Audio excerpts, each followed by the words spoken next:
안녕하세요. 7월 2일 토요일 마이드라에 오신 여러분들을 환영하고 축복합니다.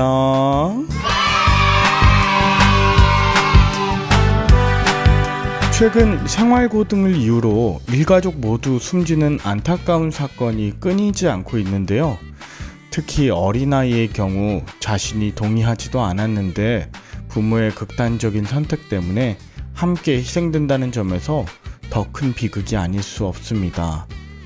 세상이 힘들수록 예상치 못한 선물, 또 계획이 없던 가족여행, 이런 것이 안타까운 비극으로 이어지는데요. 오늘의 마이드라 들으시는 분들 중에는 그런 분들이 안 계시는 줄 압니다만, 너무나 힘들고 어려울 때 하나님께서 무엇이라 말씀하시는지 귀 기울이시고 또 사랑하는 자녀들에게 믿음의 본이 될 수 있으시길 간절히 바랍니다. 그럼 오늘도 말씀으로 위로받고 또 위로하시는 저와 여러분들의 하루 다 되실 수 있길 바라며 오늘도 힘차게 마이드라를 시작해 보도록 하겠습니다. 자, 출발!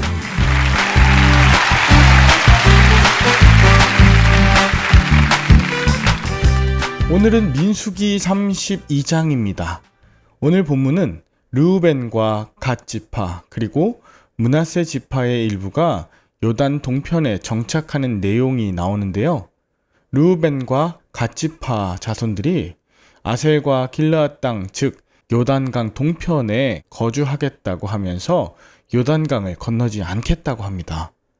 이스라엘이 요단강을 건너 약속의 땅을 기업으로 차지하려고 하는 바로 이때에 굉장히 힘이 빠지게 되는 일이기도 한데요. 이들이 왜 요단강 동편에 정착하길 원했나? 1절에 보니까 그들이 힘이 많은 가축대를 가졌기 때문이었습니다. 그런 그들에게는 약속의 땅보다 당장 눈앞에 펼쳐진 비옥하고 또 가축을 기르기에 적당한 무엇보다도 대적이 적은 평화의 땅으로 보였기에 요단 동편의 땅을 요구했던 것이죠. 그러나 모세는 38년 전 출애굽 1세대가 민수기 13장 14장에 가데스 바네아에서 10명의 정탐꾼들이 자손들을 낙심시켜 하나님이 주신 약속의 땅으로 갈 수 없게 된 그 안타까운 일들을 상기시킵니다. 그리고 그들이 하나님을 떠나면 온 백성이 광야에서 버림받고 멸망당할 것을 강하게 경고하죠. 그렇습니다. 이스라엘은 함께 싸우고 함께 받은 것을 나누는 공동체였는데 막판에 이들이 책임을 완수하지 않고 뒤로 빠지는 것은 위기 중의 위기이며 다른 지파 형제들까지 낙심하게 만드는 일이었습니다. 공동체는 서로의 책임을 완수할 때 든든하게 세워집니다. 그러나 그 책임이 무너지면 공동체도 함께 무너지는 법입니다. 내가 책임을 완수하지 않고 제멋대로 행동한다면 주위의 형제 자매들마저 낙심하게 되고 그러면 나도 망하고 공동체도 망하게 되는 것이죠. 낙심의 바이러스 또 탐욕의 바이러스가 우리 공동체에 침투하지 못하도록 우리 함께 기도하는 그런 마이드라 식구들 되시길 바랍니다. 한편 모세의 강력한 경고를 들은 이들은 결국 제3의 창의적인 대안을 제시하는데요. 먼저 요단강 동편에 성을 쌓은 후 그곳에 아내들과 아이들, 가축들을 두고 대신 자신들이 모든 이스라엘 지파 선봉에 서서 전쟁을 치르고 모든 지파들이 가나안의 땅을 얻기까지 자신들은 요단강 동편으로 다시 돌아오지 않겠다고 하는 것이었습니다. 이에 모세는 여호수아와 제사장 엘르아사를 불러 증인으로 삼고 두 지파가 이 일에 맹세할 수 있게 합니다.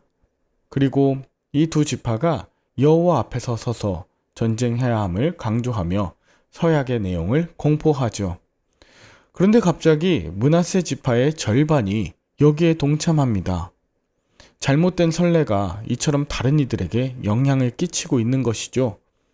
그럼에도 불구하고 르우벤 지파는 정착에 적극적이어서 성을 건축하고 또 차지한 성읍의 이름을 새롭게 지어 나갔습니다.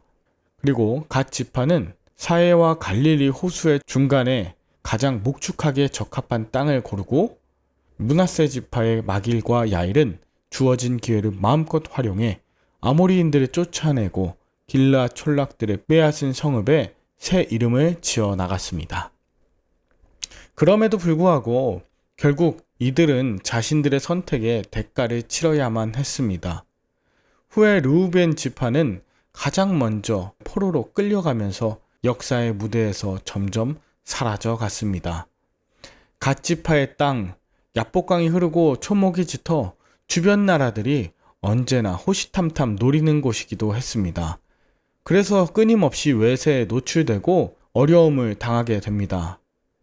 나의 힘과 노력으로 더 좋은 대안을 만들어내고 성과를 내는 사람을 성공했다고 이야기합니다만 그것이 결국 하나님의 말씀에 부합하지 않으면 진정한 의미에서 성공이라고 할 수 없는 것이죠. 여러분은 오늘 본문을 통해 무엇을 느끼셨나요? 좋은 의도와 제3의 대안이라고 하는 것을 제안해 열심히 노력해 보신 경험이 있으신가요? 당장 눈앞에 보이는 이익을 위해 약속의 땅을 떠나지 않게 하시고 여기가 좋사오니 하며 머무르고자 하는 삶의 나태함에서 일어나 열심히 달려나가시길 간절히 축복합니다. 당장은 눈에 보이기 좋고 또 머무르기 좋은 것 같아도 궁극적으로 하나님이 축복하시고 역사하시는 곳이 아니라면 담대하게 그 자리에서 일어나 가나안으로 여러분의 발걸음을 돌이킬 수 있기를 축복합니다. 더불어 이 말들아를 들으시는 사랑하는 동역자분들, 교회를 세우고 목회를 하시는 분들 정말 마음 다해서 응원합니다.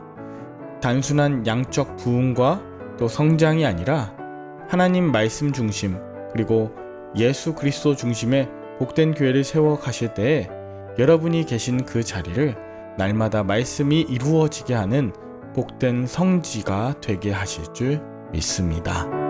함께 기도할까요?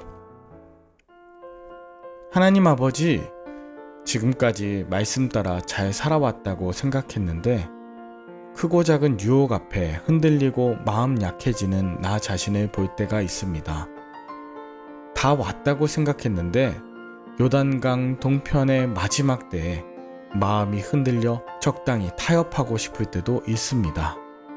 그러나 내 이익에서 오는 적당한 타협이 평화로운 해결이 아니라 오직 예수 그리스도께서 우리의 진정한 화해자이자 평화 되심을 믿고 말씀 따라 나아가게 하여 주시옵소서. 가정 그리고 교회, 일터에 맡겨주신 소중한 동역자들이 흔들리거나 지치지 않도록 오늘도 붙들어 주시고 한 걸음씩 성장하며 주님 말씀 이루어가는 공동체들 다 되도록 축복하여 주시길 간절히 바라옵고 예수님의 이름으로 기도 올리옵나이다. 아멘. 날씨가 많이 무더운데 더위 조심하시고 저는 다음 주 월요일에 다시 찾아뵙겠습니다. 샬롬.